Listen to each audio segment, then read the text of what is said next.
see some of our longtime owners of the Indiana pouch already putting some questions in. So I know we're going to have a great conversation later. But until then, we'll ask our patient advocates about their experience. And Dr. Laviana, you're welcome to stop sharing your screen if you want. But we'll start with Cindy, and then we'll ask Scott about his experience. So Cindy, what is it like to go through that surgery and to be on the other side? And what's it like to live daily with an Indiana pouch? Well, from all the trouble I had with my bladder beforehand, it's heavenly to have the Indiana pouch. I had had so many bladder surgeries up till when I got this, and I got the Indiana pouch in 2007. And so this was like an answer to a prayer for me. It was hard. I will say the one thing I was not aware of was the fact that they took that valve and used that for my bladder. Nobody told me that. So I ended up with diarrhea for years until some GI guy said, "Oh, I know what your problem is. You don't have that. Let's put you on cholesterol." And then it's worked fine since then. So that was a nice relief. I don't actually have to catheterize. I mean, I don't have to irrigate much anymore because I've had it so long. And the mucus is actually thin enough that it comes through the catheter. It just flows right out. What else? Let's see. I did have a peristoma hernia, and they had to go in and remove that hernia. In the process, they put mesh in, and that was done in, that was probably that was in 2008. So it's a year later. So I had that until 2-3 years ago, I think, was when I ended up, hold on, I can tell you for sure. I ended up going back into, it was all done originally in Houston with Dr. Timothy Boone. And then he stepped back from doing it, so I ended up back in San Antonio with Dr. Stephen Krause. So about 3 years ago, I had such bad infection from the mesh that they had to go in and move it from the right side to the left side. So that was kind of new for them because he said, "Well, I don't know. I've never moved anybody's from the right to the left. I don't know if it's going to work." It works great. It's just funny because I was used to catheterizing over here. Now I'm catheterizing over there, but it works great. I don't get many infections, at least I'm not aware of any. I don't have any feeling to tell me when it needs to be emptied. When it was on the right side, I would have pressure on a scar that was in my stomach from a stomach tube that Dr. Boone had put in and left in so long. I'd have pressure there and that would hurt. But now with it on the left side, I have no idea. So I just make sure I go every 4 to 6 hours. One nice thing I will say about it is if we're going to go somewhere, I will tell my husband, "Wait a minute, I'm going to go buy myself 6 hours and I'll just go to the bathroom, catheterize before we leave the house." So I bought myself 6 more hours. But at night, I go to bed usually about midnight. I get up at 6 in the morning, catheterize. Sometimes I'll sleep a little bit later, but it's when I haven't had a whole lot to drink the night before. And so I know that it's going to hold it, and I can go sometimes 8 hours. Other than that, I can't, I mean, there are times where it gets difficult to put the catheter in, but then I just sit back and tell myself to relax and get everything relaxed, and then it passes in very easily. I do have another hernia over by this one now, but it's not caused me any trouble, so we aren't doing anything about it. I've helped a couple other patients. I've had people that Dr. Krause and Dr. Boone both asked me if I would help be an advocate for patients that were going to have one and talk to them. So I even went down to Corpus Christi one time to meet with a lady that was going to have one. And we still contact each other. Well, thank you, Cindy. And that's so great. And it's great that you made a friend out of this as well. It is.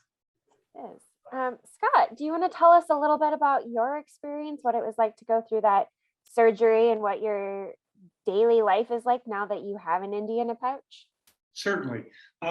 My history was, I'd actually had prostate cancer, high-grade, non-invasive, over 8 years ago with a robotic surgery done at UCLA. I did have a slight involvement with my urethra. So 3 years later, I did develop bladder cancer, again, high-grade, non-invasive.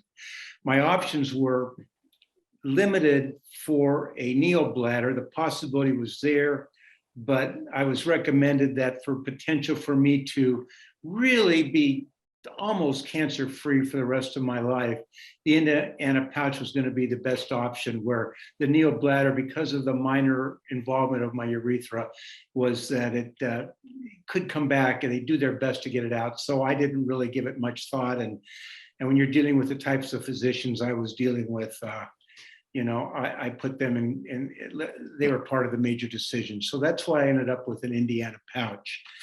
I'm 5 years last March, and other than 2 revisions, one under general and a minor one just to get rid of some scar tissue around my stoma, I've been pretty incident free. Scans show no evidence of recurrence or anything like that. Prior to surgery, I was in very good shape. I ski, I play tennis, I work out, so, and that's one thing I always stress to people when B-Ken has me talk to somebody is get in as good a shape before your surgery as possible, exercise-wise, nutritionally, emotionally, and it really makes a big difference. I found that my pouch, for the first year, maybe not quite year, 6 months, I was probably catheterizing every 2 hours, maybe 3 hours at night, depending on if I drank fluids much after 7:30. And I did wear some Depends for a month or two and slept on a tux, or chucks, I guess they call them, at night for the first few months. Now, after 5 years, and it would be a good question for Dr. Laviana to respond to, whether or not I can experience any more expansion. I'm now catheterizing because I'm very active exercising during the day and drinking fluids 3 hours. Last night, I slept 6 hours uninterrupted before I had to get up at 6 o'clock in the morning to catheterize. I feel not pain, but discomfort when it's time to catheterize. UTI-wise, maybe once, twice a year, I may have to go on some particular antibiotic. But, if you go get a urine analysis, you're going to show that you got an infection. But normally, I don't even need an RX to clear that up. The irrigation that Dr. Laviana talked about is very important. If I know if I go about 2 or 3 days without irrigating, my mucus, even after 5 years, will increase. But if I'm irrigating every day, I seldom see much mucus at all. So I think that's really, really important. I use a red Coude 14 French catheter, which works really well for me. Coude has a little bend in the tip, makes it very easy. And I also find removing the catheter too quickly usually does leave pockets of urine. So I try to be slow, and I also move a little bit side to side to try to get those pockets taken care of. There's certain products you'll find that you use. If you're very active, I happen to use one product that's a stoma cover that can contain over 25 cc's of leakage. And I do get leakage occasionally if I've been drinking a lot of liquids, particularly water. I don't drink alcohol, I don't smoke cigarettes, and I've always been on a very healthy diet. But again, you're going to catheterize based upon how much fluid you intake, especially late at night. I wouldn't recommend that. If you have any specific questions, all I can tell you, my experience really hasn't changed my lifestyle at all. 5 weeks out of the hospital, I was skiing top to bottom at Mammoth, Black Diamond maybe, but mostly good intermediate runs, and I felt fine. I went back to my normal activities. I do carry my packages with me in car, package being a lubricant, a stoma cover, and my catheter. I've got 3 or 4 packages in my car, and I always have one with me when I'm going out at night, because you just want to be comfortable and be confident that, hey, I can deal with this very quickly, and so on. So, maybe I'm not the norm, I don't know, but it hasn't been a bad experience, and lifestyle-wise, it hasn't made too much of an impact on how I go through my day-to-day activities. If there's anything else I can add, I'm happy to answer any questions, but don't be afraid. Just get into shape, get nutritionally responsible, and most people, I think, will come through this very well. Can I add a couple of things, Morgan? Of course. I was just thinking, one thing that Dr. Laviana caught for me that no other urologist has was that I had a vitamin B12 deficiency. So I was clueless. I mean, I just thought I was getting old and didn't want to do anything, I guess. I don't know. But he caught that for me. So I was very thankful for that.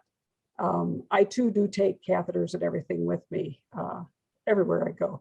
But keep a sense of humor. And the reason I'm going to say that is because sometimes now, my daughters, now that they're older, if we're out somewhere together, they'll come in, and if it's just them, they'll say, "Mom, I can tell what stall you're in." And I'll say, "Why?" They'll say, "Because you're facing the toilet." And I'll say, "Oh yeah, I know." But it's become a thing with us to keep things on the light side.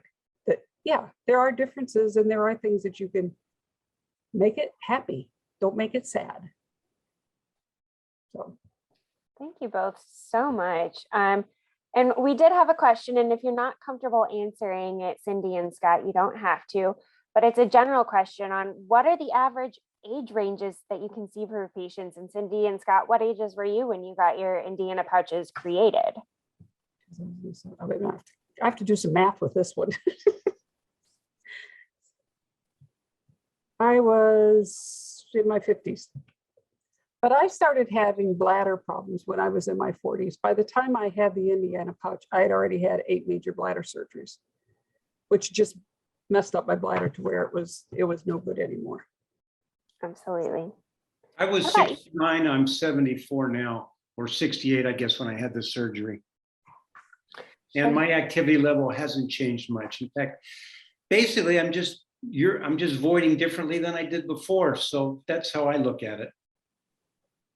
And Dr. Laviana, from that medical perspective, what would you say the average age is, or is there like an ideal age range for patients to get an Indiana pouch? Yeah, that's a great question. And Cindy and Scott, thank you so much for your candid answers here. I think that's just provides so much insight.